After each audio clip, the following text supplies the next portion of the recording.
Hello everyone, welcome back to another episode of r/AITA.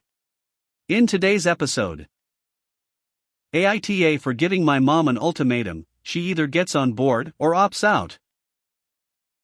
Before we get started, make sure to subscribe so you will never miss a video. So let's get started.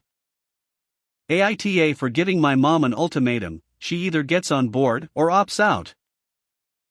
I, 22M, adopted my daughter, 18MO, a few months after she was born since her birth mother, my ex-friend, basically neglected her, and I wanted to give her a chance at a better life. I don't have everything figured out, but my parents' attitude toward the entire situation hasn't been helpful either.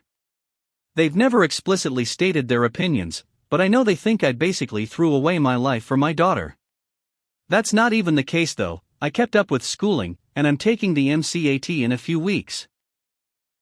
My mom makes consistent comments about what my twin brother has done, and how he has a GF and living his life to try and make me feel like I made AF*King mistake.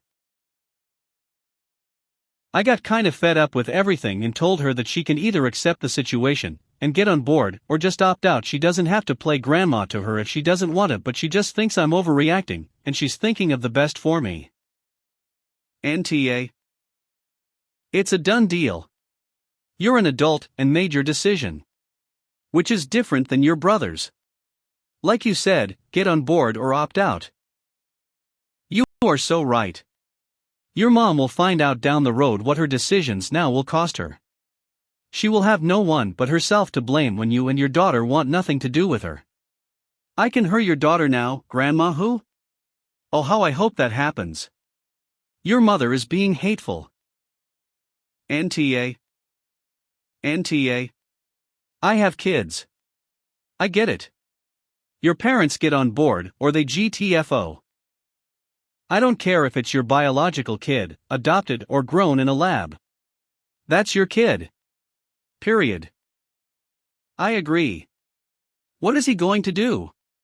Give his daughter up for adoption if his parents nag hard enough? NTA. It sounds like her version of thinking of the best for you is to put you down, make you regret your decision and unadopt your baby. Classy. Thinking the best is keeping OP under my thumb by belittling his major adult decisions. My bad. Info. What legal process did you go through for the adoption? Or is it not legal and just a voluntary thing for now? Reason I'm asking is when a social worker assessed a person for adoption, especially a single person, the most important thing they look at is the parent's support system, so they should have spoken to your mom and brother, in which case they should have made their opinions quite clear. Especially with a busy med school schedule, they must have questioned how you plan to provide childcare.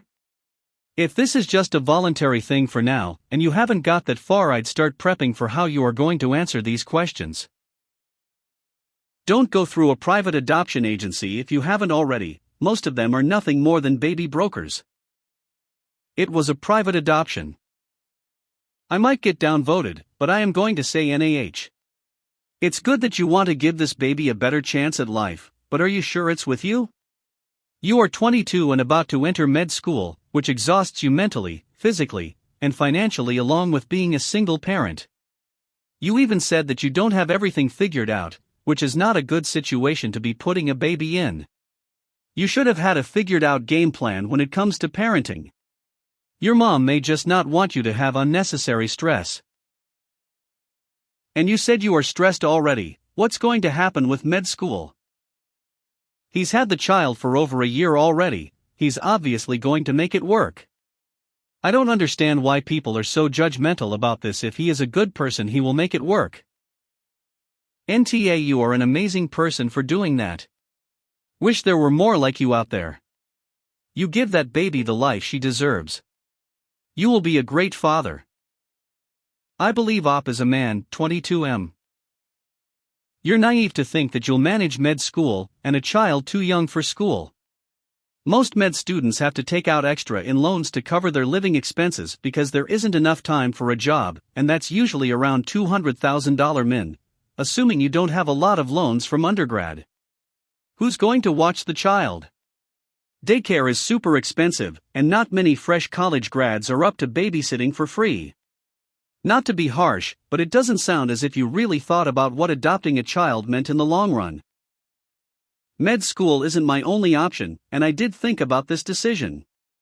I didn't say it was going to be easy either. NTA, hope you give the girl a good home. Good luck.